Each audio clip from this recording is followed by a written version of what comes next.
Et pour expliquer davantage, de manière très claire, le mot très dans le verset. Car la chose est très proche de toi, etc.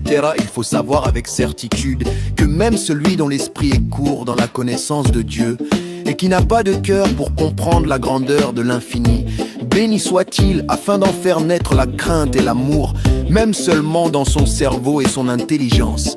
Malgré cela, la chose lui est très proche pour garder et accomplir tous les commandements de la Torah et l'étude de la Torah, qui équivaut à tous par sa bouche et dans son cœur concrètement, du plus profond du cœur en toute vérité avec crainte et amour, qui est l'amour caché dans le cœur de l'ensemble d'Israël, lequel est un héritage pour nous de nos pères.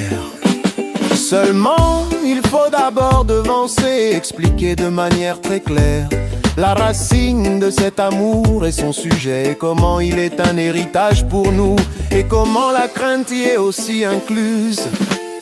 Et le sujet est que les patriarches sont eux-mêmes le char, et c'est pourquoi ils ont mérité d'attirer l'âme, Nefesh, Ruach, Neshama, pour leurs enfants après eux pour l'éternité. Des 10 séphirots de sainteté qui se trouvent dans les 4 mondes d'Atsilut, Beria, Yetzira, Asiya, à chacun selon son niveau et selon ses actes. Et en tout cas, même pour le plus léger des légers et les pécheurs d'Israël, est attiré lors de leur union l'âme de l'âme, Nefesh de Nefesh, de la royauté, Malchut, de l'action, Asiya, qui est le degré le plus bas de la sainteté de l'action.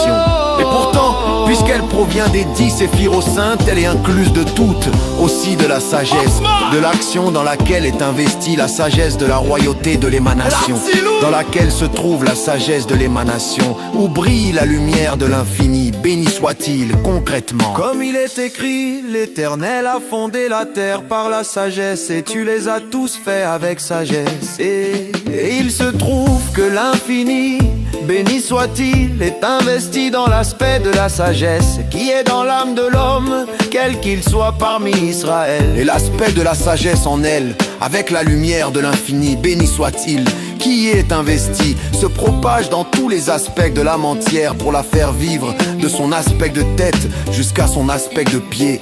Comme il est écrit, la sagesse fait vivre ceux qui la possèdent. Mais je vois les pécheurs d'Israël attirent des âmes très élevées qui étaient dans les profondeurs des écorces, comme il est écrit dans le livre des réincarnations.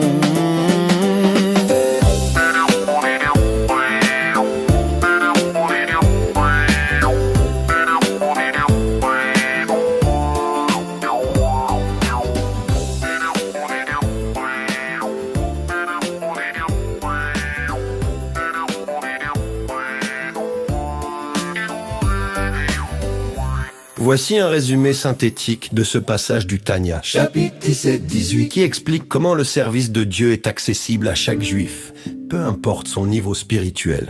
Une proximité spirituelle accessible à tous. Le texte part du verset « Car la chose est très proche de toi ». Il affirme que même une personne qui n'a pas les capacités intellectuelles de méditer sur la grandeur de Dieu, pour ressentir un amour ou une crainte naturelle, peut accomplir les commandements avec ferveur. 2. L'amour caché. Un héritage génétique spirituel. Cette proximité est possible grâce à un amour caché présent dans le cœur de chaque juif. Cet amour n'est pas une acquisition personnelle, mais un héritage transmis par les patriarches. Abraham, Isaac et Jacob, parce qu'ils étaient le char de Dieu, soumis totalement à sa volonté, ils ont mérité d'attirer des âmes saintes pour leurs descendants pour l'éternité. 3. La structure de l'âme, même chez le pécheur, même le plus grand pécheur possède une étincelle de sainteté.